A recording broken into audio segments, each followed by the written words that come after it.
It was a cool, breezy evening in San Francisco, the kind where the sun dipped just low enough to paint the sky in shades of gold and pink. Sundar Pichai had just stepped out of a long, exhausting board meeting. The weight of the day clung to his shoulders, but he didn't mind. These were the kinds of challenges he had built his life to face: corporate battles, high-stakes decisions, and the constant pull between vision and reality. He had no idea that in the next hour, something far more personal than any business deal was about to shake him to his core. He was walking toward a quiet corner cafe just 2 blocks from Google's headquarters. It was one of his secret escapes, a small, hidden spot where people rarely recognized him. The aroma of freshly ground coffee beans drifted through the air, mingling with the faint sound of laughter from inside.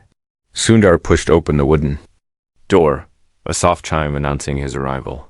He ordered his usual black coffee, took a seat by the window, and pulled out his tablet to glance over some product reports. The place was calm, the hum of conversations around him fading into the background until the door opened again. He didn't look up at first, but then, out of the corner of his eye, he caught a glimpse of someone stepping inside. There was something about her silhouette that pulled his attention away from the glowing screen in his hands. She walked in slowly, almost hesitantly, as if unsure she wanted to be there. Her hair fell loosely over her shoulders, the same way he remembered it, and the moment his eyes met hers, time froze. It was her MER 20 years. 2 full decades since he had last seen her face, and yet, in that single instant, the memories came rushing back with painful clarity. The laughter they once shared, the long walks under the Chennai rain, the night they said goodbye without knowing it would be forever. She seemed just as stunned as he was. For a brief moment, they simply stared at each other, both searching for words, but finding none. The barista's voice broke the silence. "What can I get you?" Mira looked away, ordered a chai latte, and moved toward an empty table. But it wasn't far from his. Sundar's pulse quickened. He didn't know whether to stand up and greet her, pretend not to notice, or simply walk out. But leaving felt like running away, and he had promised himself long ago that he wouldn't run from the past. He closed his tablet, took a slow sip of his coffee, and finally said, "Mira?" Her head turned toward him. There was a pause, and then she smiled faintly, though it didn't quite reach her eyes. "Sundar, it's been a long time." Those simple words carried years of history, unspoken questions, and the shadow of what might have been. "It has," he replied softly. "You look, well." "You too," she said. But there was a hesitation in her voice, as if she wasn't sure whether it was true or just polite. A heavy silence settled between them. The air felt charged like the seconds before a thunderstorm. Finally, Sundar gestured to the empty seat at his table. "Would you like to sit?" She hesitated, then nodded, setting her cup down as she pulled out the chair. "So, 20 years, Sundar said, trying to mask the flood of emotions behind a calm tone. "How have you been?" "Life happened," she replied with a small shrug. "Ups, downs. You know how it is." She glanced down at her hands, fingers curling slightly, as if gripping invisible memories. "And you?" "I don't even have to ask. Everyone knows where you are now." There was no bitterness in her voice, but there was something else, something unspoken. "Regret, maybe, or distance." He smiled faintly. "Success doesn't erase the past, Mira. If anything, it makes you think about it more." Her eyes flickered, as if his words had struck a chord. "Funny," she said quietly. "I was thinking the same thing before I came here today." "Before you came here?" She hesitated again, and then took a sip of her chai. "I didn't come here by accident, Sundar. I knew you might be here." His brow furrowed slightly. "Why?" Her voice softened, but her words carried weight. "Because there's something I need to tell you. Something I should have told you 20 years ago." The air seemed to thicken, the noise of the cafe fading into nothing.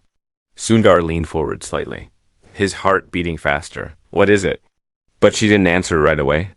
Instead, she glanced toward the window as if measuring whether this was the right time. The right place dot, and then she looked back at him, eyes shimmering with an emotion he couldn't quite read.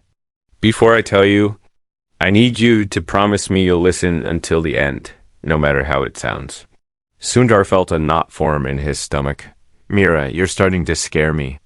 Good, she said softly, because what I'm about to say might change everything you think you know about your past and your future.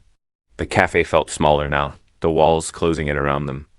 Sundar didn't know it yet, but the next words she spoke would pull him into a chain of events that no amount of logic or planning could control, and somewhere deep down, he knew there would be no turning back. Asterisk Sundar sat frozen in his chair. The faint hum of the espresso machine in the background suddenly sounding distant, like it was coming from another world. Mira's words echoed in his mind.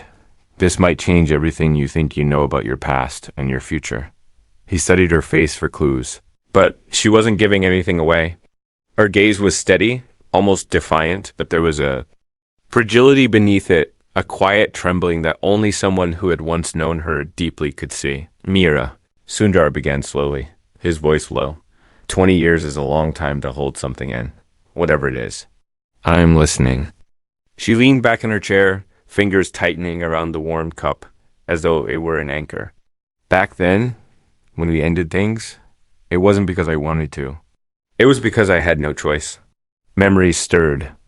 The night under the dim streetlight in Chennai when she told them it was over. The rain had been falling in soft sheets, and she had stood there, shivering, her voice calm, but her eyes glassy. He remembered thinking there had to be more to her words, but he had been too proud, too hurt, to push her then. No choice. He asked quietly, leaning forward, "What do you mean?" She hesitated, her jaw tightening. There were people involved. People who thought you had a future that didn't include me. They convinced me that the best thing I could do for you was to step away. Sundar felt something twist inside him. People? Who? Her eyes flickered toward him, and for a moment he thought she might finally tell him, but instead she shook her head. It doesn't matter now. What matters is what happened afterward. He could hear the faint crack in her voice now, the sound of someone carrying a weight for too long. Mira, you're not telling me everything. She closed her eyes briefly, as if summoning courage, then set her cup down carefully. A few months after we parted ways, I found out I was pregnant. The words hit him like a silent explosion. For a moment, he didn't move, didn't breathe. The air in the cafe felt heavy, pressing down on his chest. His voice faltered. You were pregnant? She nodded slowly, not breaking eye contact. Yes, and it was yours, Sundar. His mind flooded with images. What if he had known? What if she had told him? What kind of life would they have had? What kind of father could he have been? Why? Didn't you? Because I was scared. She cut in, her tone sharper now. Scared for you, for your future. Scared of what those same people might do if they knew. So I left. I moved to another city. I told no one, not even my parents, until it was too late for anyone to interfere. Sundar's hands tightened around his coffee cup. His entire world felt as though it had tilted. Where is the child? Where is my... Not a child anymore, she interrupted softly. He's an adult now, 20 years old, and he doesn't know who you are. The words were like a blade twisting deeper. Doesn't know. Me? He knows his father? Left before he was born. That's all I told him. I made him believe I was enough, that he didn't need to look for you. Sundar stared at her in disbelief, emotions colliding inside him. Shock, anger, sorrow, and a strange undercurrent of hope. You decided that for him? For me? Her voice dropped to a whisper. I thought I was protecting you. I thought, if I told you, you'd give up your dreams to take care of us, and I couldn't let you do that. Not after everything you worked for. He sat back, running a hand slowly down his face, trying to steady himself. Mira, I've built companies, faced global challenges, made decisions affecting millions, but nothing in my life has ever prepared me for this. She looked down, her hands trembling now. I wouldn't be here if it wasn't important. Your son, he's in trouble, Sundar. Serious trouble. And I don't know where else to turn. His heart pounded, a wave of fear washing over the shock. Trouble? What kind of trouble? Her eyes lifted to his, and there was no hiding the urgency there. The kind that could ruin his life before it even truly begins. The kind that could destroy everything I've tried to protect him from for 2 decades. A silence fell between them so heavy it felt like the whole cafe had gone still. Then tell me where he is, Sundar said finally, his voice low but firm. Right now. She shook her head. It's not that simple. If you show up out of nowhere, it might make things worse. You're not just some man, Sundar. You're you, and the people involved. They'd see you coming from a mile away. Asterisk. He leaned forward, his eyes narrowing. Then we find another way. But I'm not sitting here drinking coffee while my son is out there in danger. Mira's gaze softened for a moment, and in that flicker of emotion, he saw the woman he had once loved. You haven't even met him yet, she whispered. Then let's change that, he replied. His voice steady, but laced with emotion. She looked at him for a long moment, then slowly reached into her bag. She pulled out a small worn photograph and slid it across the table. Sundar's fingers hovered above it for a second before he picked it up. The boy in the picture had dark eyes, sharp features, and an expression that held both defiance and uncertainty. Sundar's breath caught. There was no denying the resemblance. His name is Arjun, Mira said quietly. And if we don't do something soon, we might lose him forever. The sound of her words seemed to echo in his mind, and deep inside, Sundar knew. This was no longer just about the past. This was about the future. A future that could slip away if he didn't act fast. Asterisk, the photo of Arjun, lingered in Sundar's hand long after Mira had placed it there. The edges were worn, as though she had carried it for years, pulling it out in moments of quiet longing or private worry. The boy's eyes seemed to look straight at him, a mixture of youth's defiance and something else. An ache, maybe. The same kind Sundar remembered in his own. Eyes as a young man trying to prove himself to the world. Sundar couldn't stop staring. His son. The reality of it pressed into him with the force he hadn't felt before. Not in business negotiations. Not on the world stage. This was something else entirely. It wasn't about reputation or profit. It was blood. Family. Mira. He said finally, his voice low, tell me exactly what's going on with him. She exhaled slowly, glancing around the cafe as if the walls might have ears. Arjun has always been independent, stubborn, too much like you in some ways. He's smart, but he doesn't always think things through. A few months ago, he started hanging out with the wrong people, older, reckless, connected to circles you don't want to know about. Gangs? Sundar asked, his tone tight, her lips pressed together. Not exactly. But people who deal in things that can ruin lives, money laundering, underground tech deals, things that draw in ambitious kids who think they can make quick money. She swallowed hard, and now he owes them a lot. Sundar's fingers tightened around the photograph. How much? 50,000, she said, barely above a whisper. The number was nothing to Sundar financially. But he understood the real danger. Debts like that didn't just vanish with payment. They came with strings, control, a hold over someone's life. And they've threatened him? She nodded. Last week, they cornered him outside his college dorm. He hasn't been the same since. Jumpy, distracted. I think they've given him a deadline. The quiet hum of the cafe seemed deafening now. Sundar's mind was already moving, weighing options, considering approaches. Does he know about me? No, Neera said firmly. He thinks his father left before he was born. I told him nothing more. A sharp pang cut through Sundar's chest.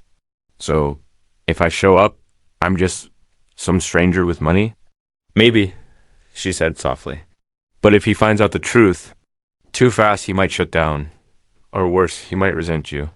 Sundar rubbed his temple, the weight of the situation sinking deeper. In all his years navigating global crises, he had always been able to strategize without letting emotions cloud his judgment. But this wasn't just business. This was his son. He leaned forward. Where is he now? Still at college, she replied. University of California, Berkeley. He's studying computer science. Or at least he was, before all this. A bittersweet note touched her voice at the mention of his studies. Sundar thought for a moment, then nodded. I'll go to Berkeley tomorrow. But I won't tell him who I am. Not yet. I need to see him for myself first. I need to understand the people around him. Mira hesitated, then said, Be careful. These people he's tangled with, they don't like outsiders. And if they find out you're his father and who you are, they could use that against both of you. The warning sat heavy in his chest, but it didn't change his decision. Then I'll just have to make sure they don't see me coming.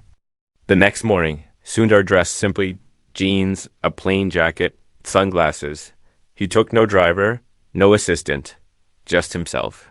Berkeley campus was alive with students moving between classes, clusters of friends laughing under sprawling trees, and the energy of youth and ambition in the air. He walked slowly, scanning faces.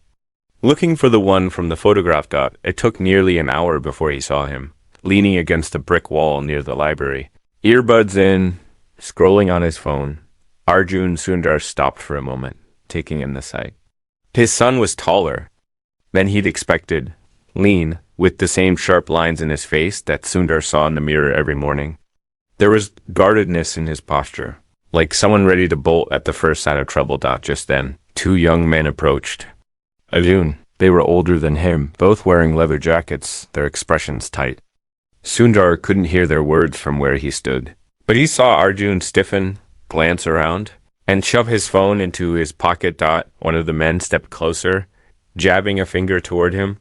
Arjun muttered something in return, and the man's lips curled into a smirk, the kind of smirk that carried a threat. Then he pulled something small from his pocket and pressed it into Arjun's hand before walking away with his friend. Arjun slipped the object into his backpack. His jaw set. Sundar's pulse quickened. Whatever had just been exchanged, it wasn't good. He followed from a distance as Arjun left the library area and crossed the campus, eventually disappearing into a side street lined with old apartment buildings. Sundar moved faster, but by the time he turned the corner, Arjun was gone. Standing in the quiet alley, Sundar felt the first true spark of fear. His son was in deeper than Mira had said, and if Sundar didn't act soon, that danger was going to close in. But before he could make another move, a voice spoke from behind him. You're looking for Arjun, aren't you? He turned slowly. A young woman stood there, watching him carefully. She couldn't have been more than 21, with a wary expression and a backpack slung over one shoulder. Who are you? Sundar asked. Someone who knows him, she replied. And if you really want to help him, you'd better listen to me before it's too late. Asterisk, the young woman's voice was steady, but there was an edge to it, the kind of edge that comes from living too close to danger for too long. Sundar studied her face, searching for any sign of deception, but what he saw was something else entirely. Urgency. Who are you? He asked again, more firmly this time. She glanced over her shoulder before answering. My name is Lena. I have known Arjun since freshman year. We were in the same coding class. He's different now. And if you're here asking about him, then I'm guessing you're not just another friend. Sundar didn't answer. Instead, he asked, Why don't you tell me what you know? She shifted her weight from one foot to the other, as if deciding whether she could trust him. Fine, but not here. Too many eyes. They walked a short distance to a small coffee shop tucked between two old bookstores. Lena chose a table. In the back, her seat facing the door. It was a habit Sundar recognized, always keeping an eye on who might come in. Once they sat, she leaned in. Arjun got pulled into something about 6 months ago. It started with a freelance coding job, a quick project that paid unusually well. He didn't ask too many questions, but what he built was part of a bigger system, one used for laundering money through crypto. When he found out, He tried to walk away. But it doesn't work like that. Sundar felt his stomach tighten. And these people, they're the ones who gave him that deadline? She nodded. They told him he either keeps working for them or pays back every cent they say he owes, plus interest. And they don't mean the kind of interest you calculate in a spreadsheet. The picture was becoming clearer and darker. Who are they? Locals, mostly, she said, lowering her voice. But they're backed by someone bigger, someone who doesn't like to be named. I've only heard him called the broker. She hesitated, then added, people say he used to work in corporate security for a tech giant. The kind of guy who knows how to find anyone, anywhere. The words hit Sundar harder than she could have known. A name flickered in his mind. A man he had crossed paths with over a decade ago during a quiet internal investigation. Someone who had been removed quietly but had left with a bitter grudge. Lena, he said slowly, if this is the same person I'm thinking of, then this isn't just about money. This is personal. Her brow furrowed. Personal? Why? He didn't answer directly. Because I knew him. And if it's him, he's not after Arjun just for the debt. He's after me. She blinked, stunned. Wait, who are you? Sundar hesitated. Revealing the truth now could compromise everything, but the clock was ticking. Someone who can help Arjun, if you help me first. I need to know where. He's right now. Lena bit her lip, then nodded. He's not on campus anymore. After that meeting with those guys earlier, he said he had to take care of something before they came back for him. I think he's at the warehouse. What warehouse? Old freight storage building near the bay. They've been using it for their operations, storing equipment, hosting meetings they don't want anyone to see. I've been there once. Didn't like it. She scribbled an address on a napkin and slid it to him. Sundar took it, folding it carefully. Don't follow me there, he said firmly. But she shook her head. You don't know what you're walking into. If it's the broker, he'll have people watching. You'll need someone who knows the place. He studied her for a moment. She wasn't bluffing. Fine, he said at last. But you stay behind me? The warehouse sat on the edge of the bay, its rusting metal walls streaked with years of salt and wind. The air smelled faintly of oil and seaweed. Sundar parked 2 blocks away, and they approached on foot. Lights glowed faintly from inside, flickering against the broken windows. As they got closer, voices drifted out, low, tense, punctuated by short bursts of laughter. Lena pointed to a side entrance. There's a door there. It's usually unlocked when they're expecting someone. Sundar pushed it open, just enough to see inside. Arjun was there, sitting on a metal chair, his backpack on the floor beside him. 3 men stood nearby. One of them the same who had cornered him on campus. But in the shadows. At the far end of the room, another figure watched silently. Tall, broad-shouldered, with an air of control that made the others seem like nothing more than hired hands. And even from a distance, Sundar recognized him. It was the broker. A rush of memories flooded back. A security officer who had been fired after Sundar exposed his misuse of company resources. A man who had sworn that one day he'd balance the scales. Sundar felt his pulse steady, his mind sharpening. This was no coincidence. The broker had found his son before he had even known he had one. And now, the past and the present were about to collide in the most dangerous way possible. Asterisk the cold. Metal door eased open just far enough for Sundar to slip inside, Lena close behind. The warehouse smelled of dust, old wood, and the faint chemical tongue of machine oil. The dim light came from a few hanging bulbs, swinging slightly, as if stirred by an invisible breeze. Arjun sat in the center of the room, a single chair surrounded by shadows. He wasn't tied up, but the way his shoulders were hunched forward, the way his hands rested tensely on his knees, told Sundar all he needed to know. His son felt trapped, even without restraints. 3 men stood around him, in a loose triangle, their body language casual but calculated, like predators who had already cornered their prey. And then there was the figure in the back, The broker stepped forward, into the half-light, and Sundar's chest tightened. Time hadn't softened. Man, if anything, it had hardened him. His hair was cropped short now, streaked with gray, and his suit was sharp in a way that didn't fit the grimy surroundings.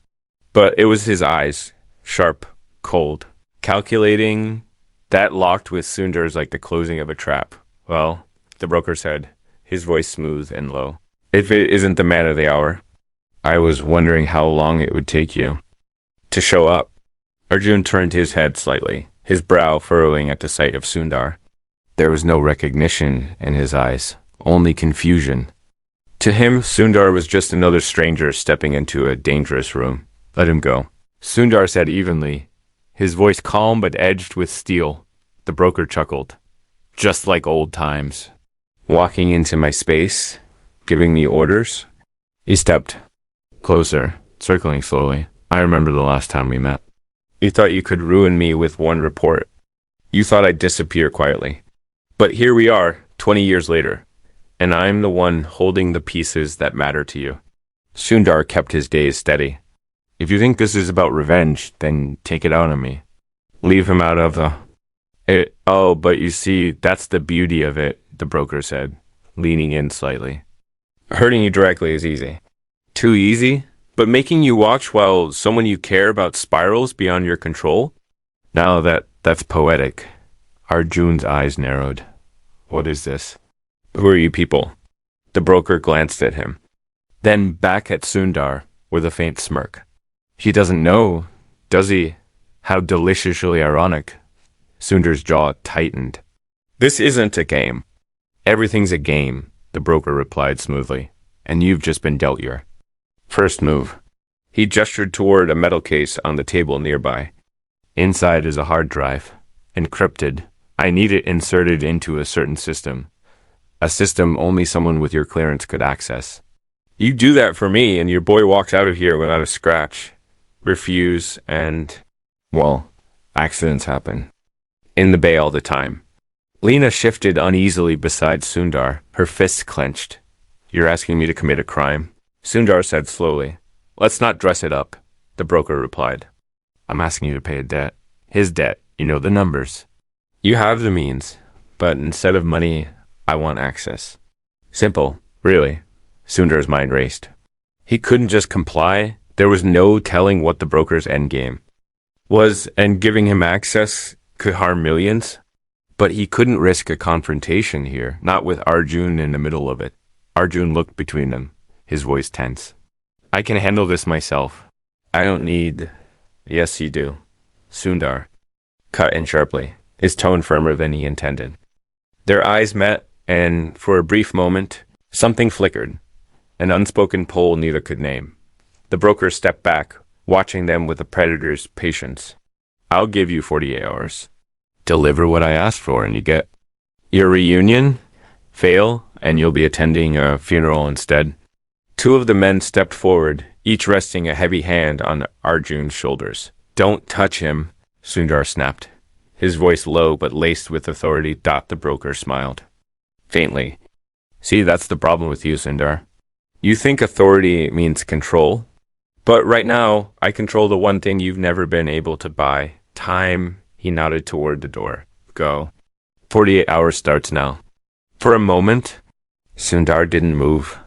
Every instinct told him to fight, to refuse, to tear this whole operation down tonight. But one wrong move here could cost him everything. Finally. He turned and walked out, Lena following close behind. The night air outside felt colder than before, biting against his skin. You can't just give him what he wants, Lena said. Urgently as soon as they were clear. Whatever's on that drive, it's not just about money. Sundar stopped, looking out toward the dark water of the bay.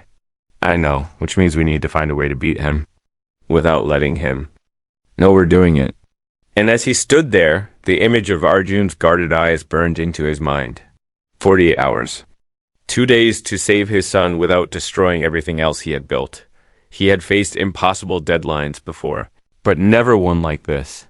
Asterisk, the city lights shimmered in the distance as Sundar stood by his office window, his reflection staring back at him like a stranger. 48 hours. Less than that now.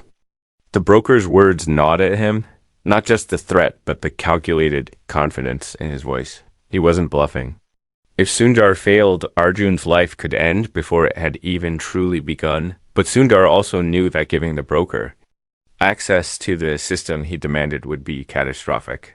Whatever was on that hard drive wasn't meant to just skim money or hide transactions.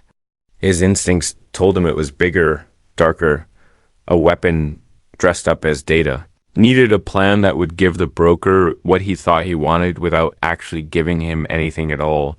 By morning, Sundar had pulled in a single trusted ally, an old friend from his early days at Google, someone who owed him a favor and who could work without leaving a trace.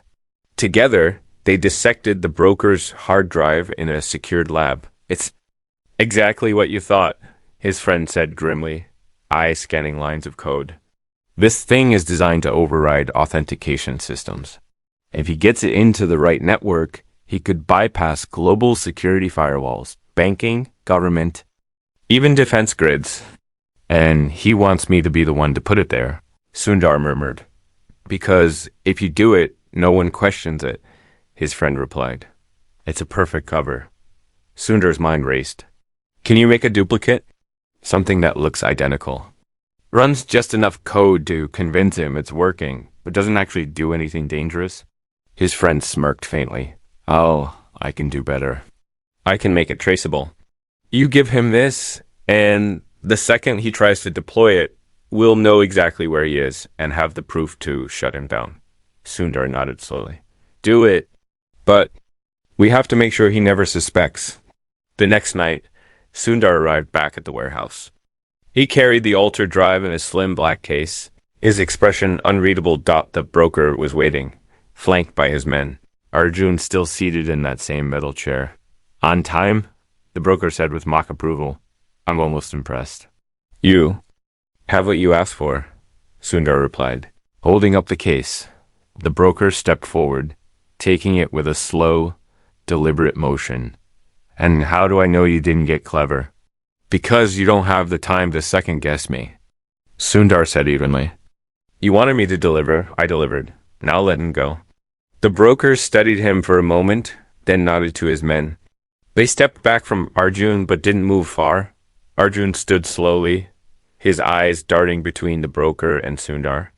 Why? Are you doing this? He asked, his voice low but tense.